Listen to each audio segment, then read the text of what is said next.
کہ تسبیح کے معنی کیا ہے؟ تسبیح کہتے ہیں کسی شے کو، کسی ہستی کو اس کے مقام بلند پر برقرار رکھنا، کوئی عیب نہ ہو، کوئی اس کے اندر تقصیر نہیں ہے، کوئی اس کے اندر کمی نہیں ہے، کوئی ضعف نہیں ہے، کوئی احتیاج نہیں ہے، یہ ہے اس ہستی کی تسبیح۔ اب یہ تسبیح جو ہے ہم کرتے ہیں سبحان اللہ سبحان اللہ سبحان اللہ، یہ تسبیح ہے، ہماری قولی ہے۔ سبحان اللہ العظیم، سبحان ربی العلیٰ، یہ ہم اپنے رکوع میں سبحان ربی العظیم سبحان ربی العلیٰ یہ ہم نے رکوع اور سجود کے اندر پڑھتے ہیں۔ تو یہ تو زبانی تسبیح باللسان ہو گئی۔ سبح یسبح کے معنی تیرنا، تیرنے کے معنی کیا ہے؟ جو پانی کی سطح پر برقرار رہے، نیچے ڈوب نہ جائے۔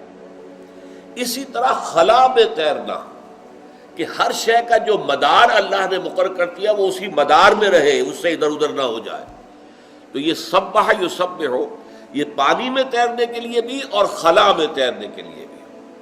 کل فی فلک یسبحون، یہ تمام سیارے اور یہ ستارے جو ہیں وہ اپنے اپنے مدار کے اندر تیر رہے ہیں، اپنے مدار سے ادھر ادھر نہیں ہوتے۔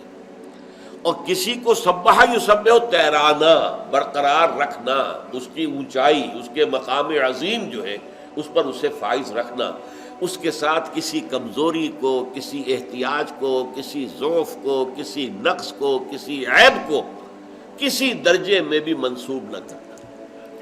اب آسمانوں اور زمین کی ہر شے کیسے تسبیح کر رہی ہے؟ یہ تسبیح حالی ہے۔ جیسے ہم کہتے ہیں مصور کی تصویر دیکھ کر بھائی بڑا باکمال مصور ہے، حالانکہ آپ نے دیکھی تو تصویر ہے۔ تصویر زبان حال سے اپنے مصور کے کمال فن کی گواہی دے رہی ہے۔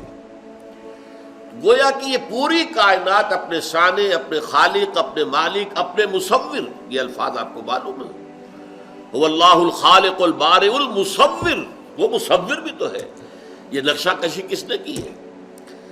یہ کائنات جو ہے اس کا ذرہ ذرہ، سیاروں سے لے کر ذرات تک، یہ گواہی دے رہا ہے اپنی زبان حال سے کہ میرا خالق، اس کی قدرت مطلق ہے، اومنی پوٹنٹ، علی کل شیء قدیر، اومنیشینٹ، بکل شیء علیم، ہر چیز کا جاننے والا، اومنی پریزنٹ، ہر جگہ موجود، ہوا معکم اینما کنتم۔